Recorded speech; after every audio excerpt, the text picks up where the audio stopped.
Aloha mai kako. I'm Leslie Wilcox. Welcome to Long Story Short.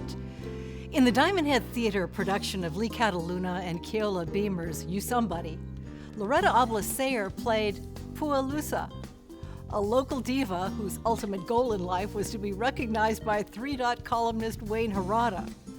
Little did Loretta know that this story of destiny, family devotion, and dreams would turn out to be her own. Long Story Short with Leslie Wilcox, produced with SONY Technology, is Hawaii's first weekly television program produced and broadcast in HD. High definition, it's in SONY's DNA.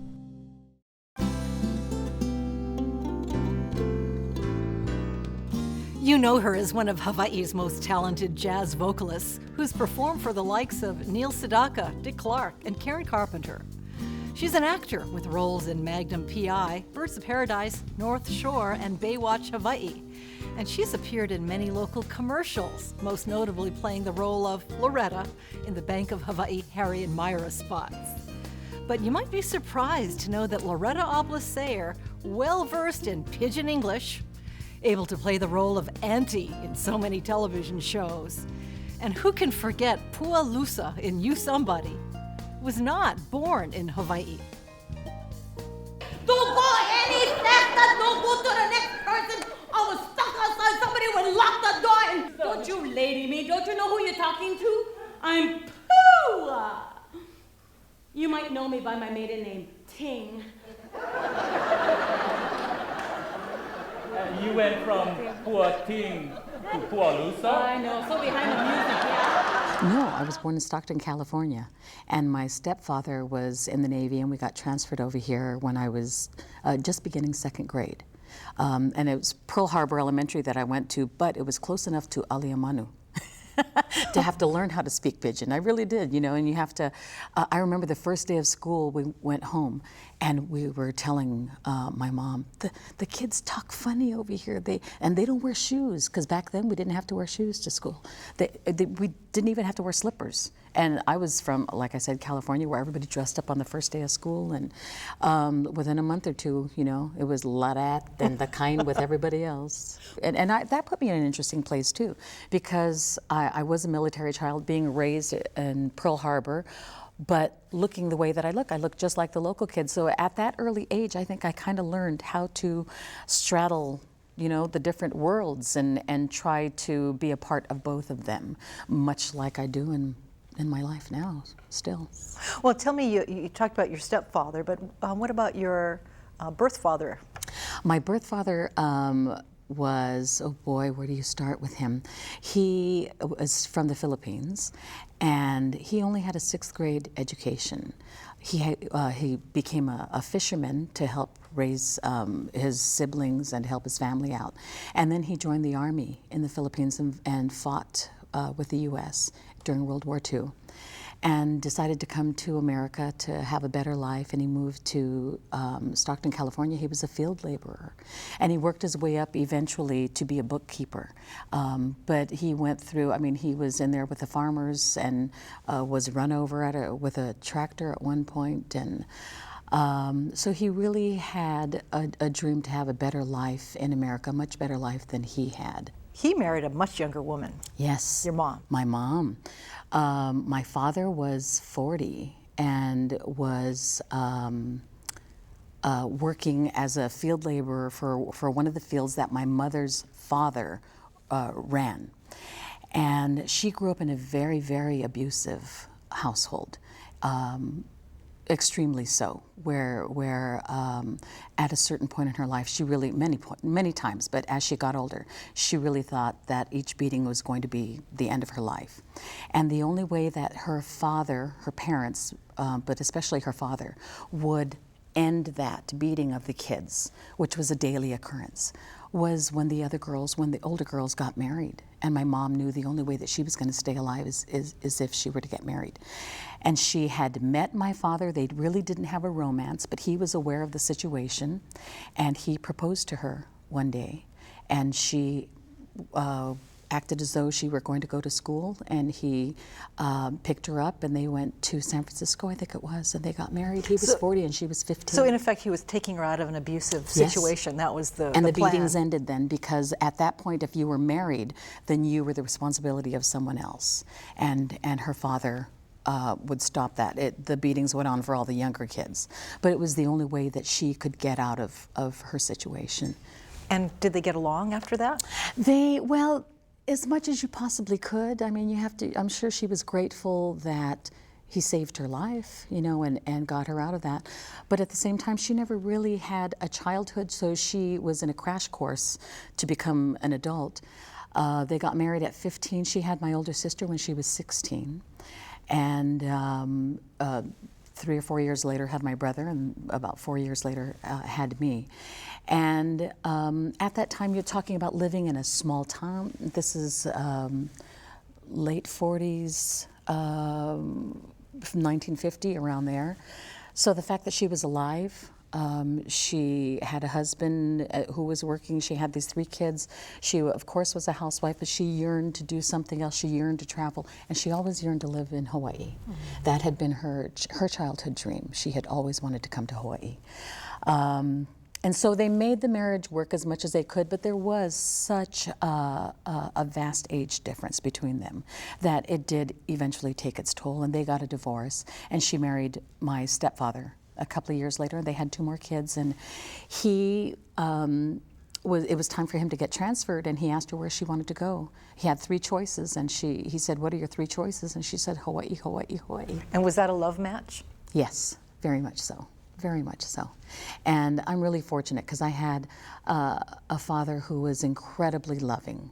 I think now on how hard that must have been for him to stay in California and to have his 3 kids taken to Hawaii at a time where there wasn't money for us to travel back and forth to see him. But like I said, we always had the communication. We always had this wonderful bond and love. But I'm also really fortunate because my stepfather was very loving too. Took us right in without question of race. Now we're talking early 60s.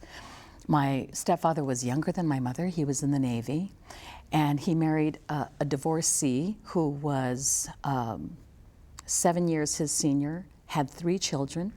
He was Haole, German, from St. Louis. My mother is predominantly Filipino, Spanish, French, Chinese also, and married her and took us in as we were his own children, and never treated us in any other way than that. Totally, completely accepted us as his children. Did you have a continuing relationship with your father? Yes, very, very much so.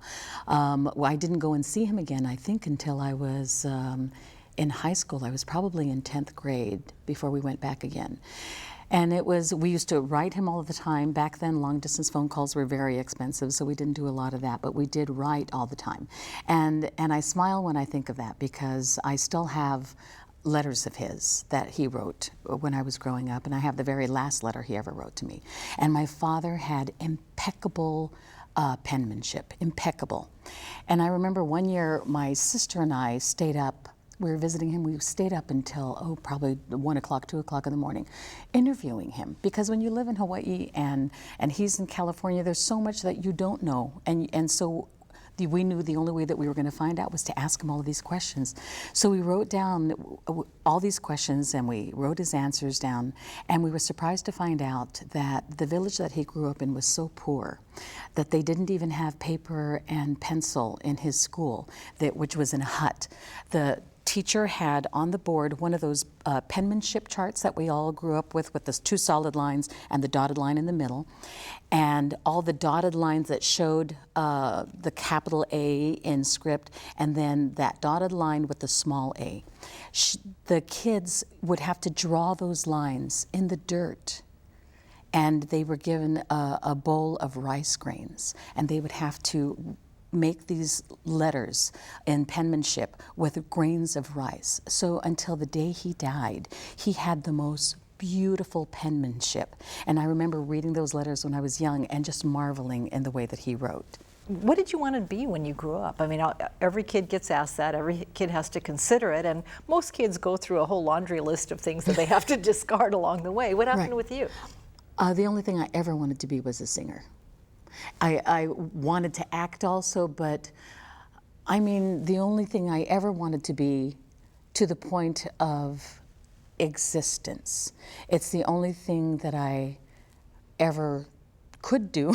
I mean, really, I was never much of a typist or anything like that. You know, when you go back to when I was growing up, the 60s and the 70s, the goal for women and for female children was not to aspire to be the doctor, but to be the nurse, or was not to be the president or the CEO of the company, but to be the secretary. You know, if you got a job doing that, that was really something.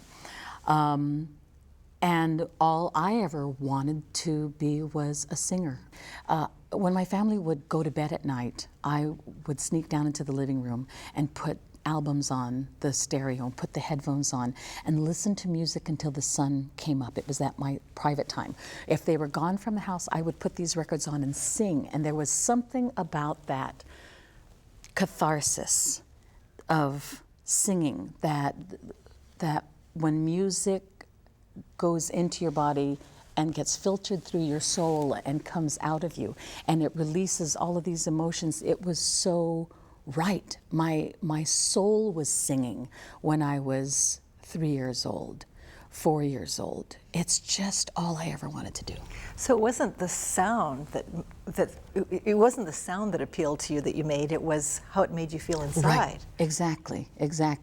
And then I realized that the sound is important somewhere along the line. It gets important, so you want to work on that. But always for me, it was about not necessarily the performance. It was just the release that my soul had to express these things. I didn't know what heartbreak was at 4 years old. I didn't know what that was, or maybe I did.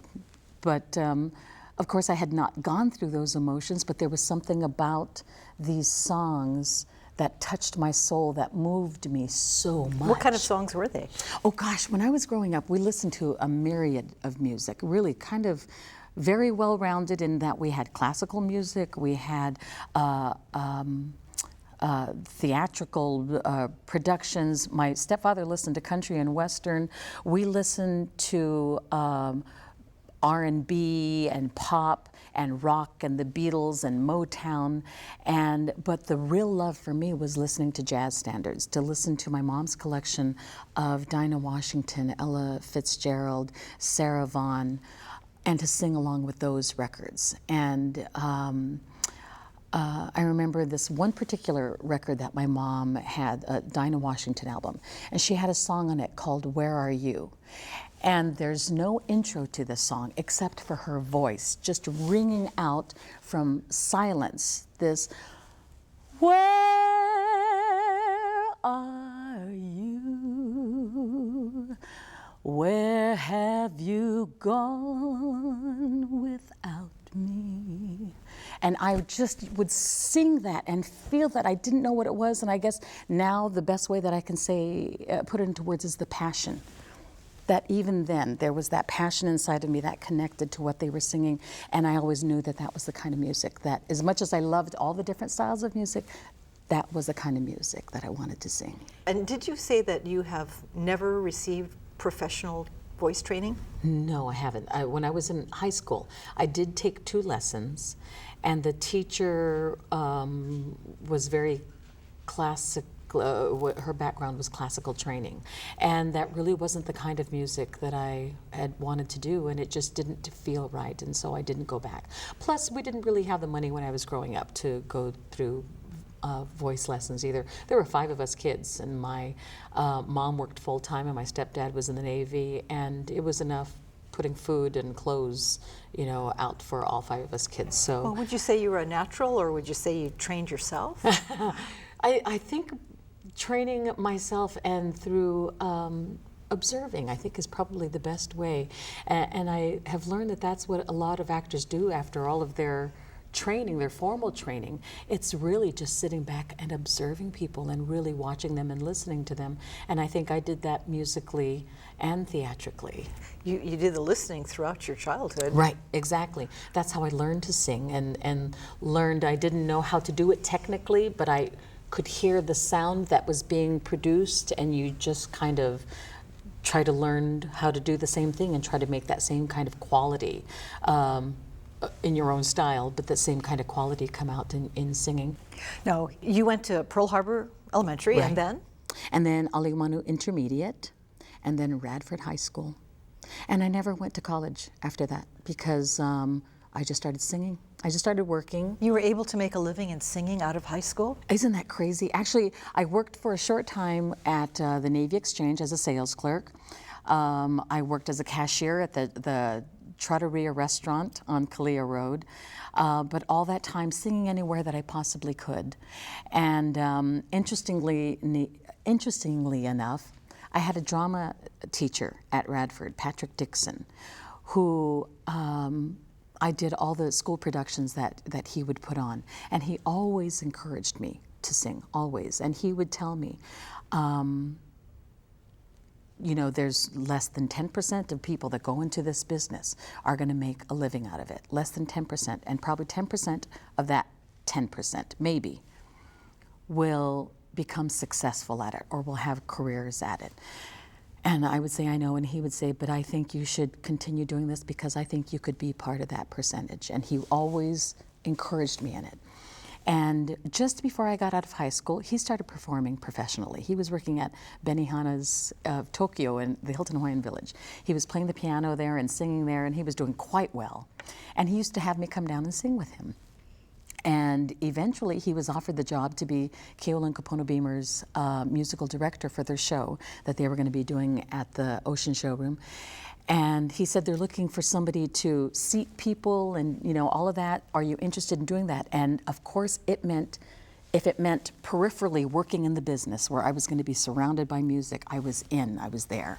So I was working these unbelievable hours from, you know, 8 o'clock in the morning until 1 o'clock in the morning, 2 o'clock in the morning. I'd go home and sleep, change my clothes, and be heading out again. I would do sales for them during the day and then seat people that came to the show.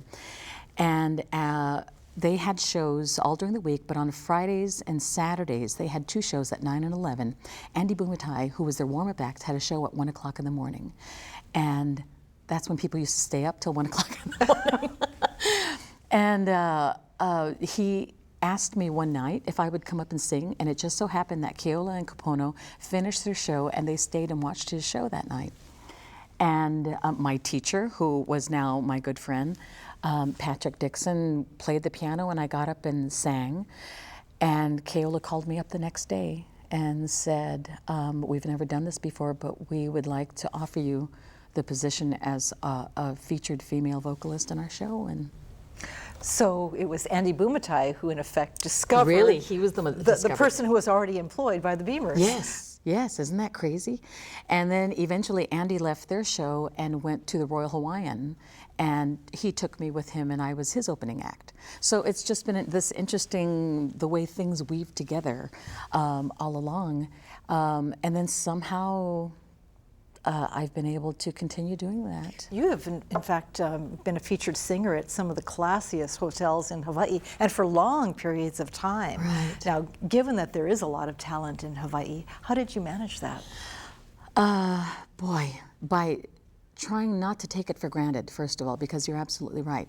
There are incredible singers in town, and I know that any one of them would be able to do what I was doing there.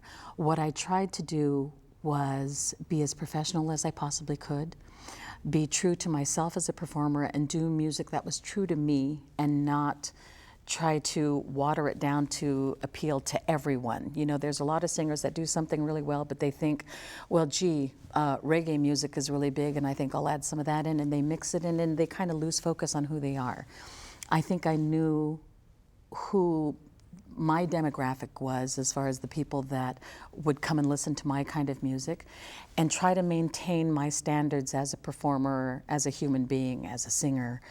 and do my best to represent the places that I worked also in the same way, and be as consistent in that professionalism as much as I possibly could, and really not take the job for granted. I don't know how a lot of people seem to do that nowadays, and I think I've always been grateful to have the job, and I tried to give the audience and my employer the same respect that I would hope that they would give, back to my fellow musicians and myself. You've been associated with these very classy settings and evening gowns and isn't it? piano, but everyone says about you, you're so humble and you're so good fun.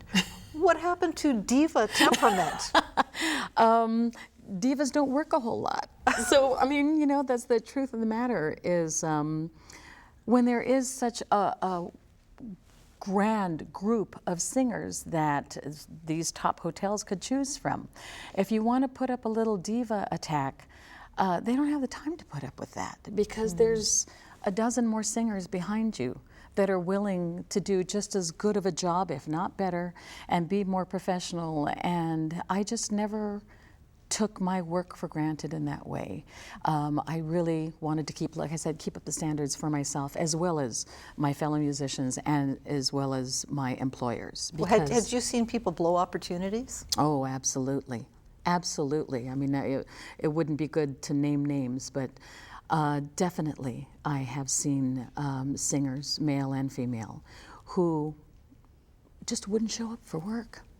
And that's shocking to me. No matter where you work, and especially nowadays, you think of how many people that are out of jobs. You have to really make sure that you do your very best. And there are a lot of performers that think that you have to have this diva attitude for people to respect you, and I think it actually works against you, because this really it's an island, and everybody knows everybody. As well as the people that come to see you perform, as well as your employers, and they all talk. And you build up and you maintain the kind of reputation that you want. And if you're going to have that kind of diva attitude, they don't have to keep you. Is it hard to meld the two skills when you're in a musical and you've got to act and sing? It probably isn't difficult if you're good at both of them. I, of course, am much more comfortable with the singing part than I was with the acting, and so it helped that we have this incredible director, Bartlett Sher, who directed South Pacific, who knows how to bring those things out. How did he bring that out in you, what he wanted from you? That's one of the wonderful things about living here in Hawaii, is that it sounds so cliche, but we are so mixed. All of the races are mixed, and like we've all grown up kidding each other because of the different racial backgrounds we are, but at the same time, you never know what that other person, what their mix is. They don't know what yours is, so it has to be in good fun. You can't go through life hating everybody and holding things against them, but at the same time, you get to observe your Chinese friend's grandma, and your Samoan friend's mother, and all these different mixes, and somehow you kind of glean from all of them, and they all become part of you. So it does help in that acting, because you have to pull out these little characters. In fact, that's one of the things that got me in the role that I'm doing now. Is the director was raised in Seattle, lived in Seattle, but his mother had married a local boy. And during his teenage years, he had come over here, and he had extended family here, so he knew Chinese aunties and Japanese aunties. And so when I was auditioning for this role, he was saying, tell me about these women, show me characteristics of these women. And that was very easy to tap into, because you have aunties of every color and every voice sound, and you have the low ones like this, and you have the ones with that shrill voice that cut right through you, and they're all part of you. And why not look in the Pacific for someone to star in South Pacific? And how grateful I am that they did. Talk about a star looking like a toy, peeking through the branches of a tree. Talk about a girl, talk about a boy, counting all the ripples on the sea. Hey.